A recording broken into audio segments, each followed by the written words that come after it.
Praise lord. ప్రభువైన యేసుక్రీస్తు నామం పేరిట అందరికీ శుభము. ఈ రోజు నుంచి 40 రోజులు మనందరం కూడా యేసుక్రీస్తు వారి శిలువ ద్వారా మనం నేర్చుకోవాల్సిన అద్భుతమైన పాఠాలను నేర్చుకుందాం. అందులో మొదటిగా ఒకానొక రోజు యేసుక్రీస్తు వారు తన శిష్యులతో, ఇదిగో నేను యెరూషలేములో పెద్దలకు అప్పగించబడి చనిపోయే రోజు దగ్గరలో ఉంది, చనిపోయి తిరిగి లేచే రోజు దగ్గరలో ఉంది అని చెప్పినప్పుడు, పేతురు నీకు అలా జరగకుండాను గాక అనే ఒక మంచి ఉద్దేశంతో, అంటే నువ్వు చంపబడకూడదు, నువ్వు కష్టపడకూడదు, నీలాంటి వాడు ఇబ్బంది పడకూడదు అన్న ఒక మంచి ఉద్దేశంతో, అయ్యా నీకు అలా జరగకుండాను గాక అని చేయి పట్టుకున్నప్పుడు, సాతానా నా వెనక్కి పొమ్ము అని యేసుక్రీస్తు వారు అంటారు. ఎందుకు ఆ మాట అన్నారంటే, దానివల్ల మనం నేర్చుకోవాల్సిన విషయం ఏంటంటే, మత్తయి సువార్త 16వ అధ్యాయము 24వ వచనం. అప్పుడు యేసు తన శిష్యులను చూసి, ఎవడైనా నన్ను వెంబడింపగోరిన ఎడల తన్ను తాను ఉపేక్షించుకొని తన సిలువను ఎత్తుకుని నన్ను వెంబడింపవలెను. ఎవరైనా యేసుక్రీస్తు వారిని వెంబడించాలంటే వారి సిలువను వారు ఎత్తుకుని వెంబడించాలి అని బైబిల్లో యేసుక్రీస్తు వారు తన శిష్యులతో చెప్పడం మనం వింటున్నాం. దీని అర్థం ఏంటంటే, సిలువ అనేది బాధ్యత,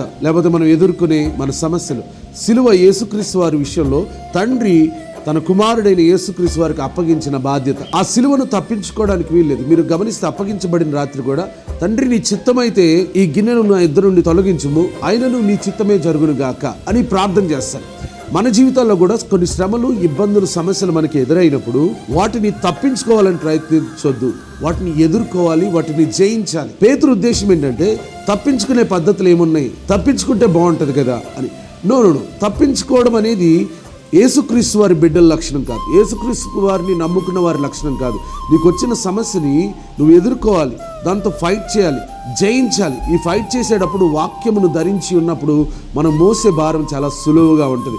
ఎవరైనా ఒకవేళ ఈరోజు నువ్వు యేసుక్రీస్తును వెంబడించాలనుకుంటున్నావా, నేను యేసుక్రీస్తును వెంబడిస్తున్నానని అనుకుంటున్నావా, అయితే నీ కష్టముల గురించి భయపడొద్దు, దాని గురించి దిగులు పడొద్దు. దాన్ని మోసి దాని యొక్క అంతు చూసి తిరిగి లెగాలి. యేసుక్రీస్తు వారు కూడా మరణాన్ని చవి చూసి ఆ మరణాన్ని జయించి ఓడించి 3వ రోజు తిరిగి లేచినారు. అలాగే మనము కూడా మన జీవితాల్లో ఎదుర్కొనే సమస్యలను, సిలువలను మోసుకుంటూ ఆయన్ని వెంబడించుదాము గాక. మన సిలువను మనం మోసుకుంటూ యేసుక్రీస్తు వారిని వెంబడించిన వారే నిజమైన క్రైస్తవులుగా, నిజమైన యేసుక్రీస్తు వారి శిష్యులుగా ఉంటారని దీన్ని బట్టి మనం నేర్చుకోవచ్చు. God bless you. Praise the lord.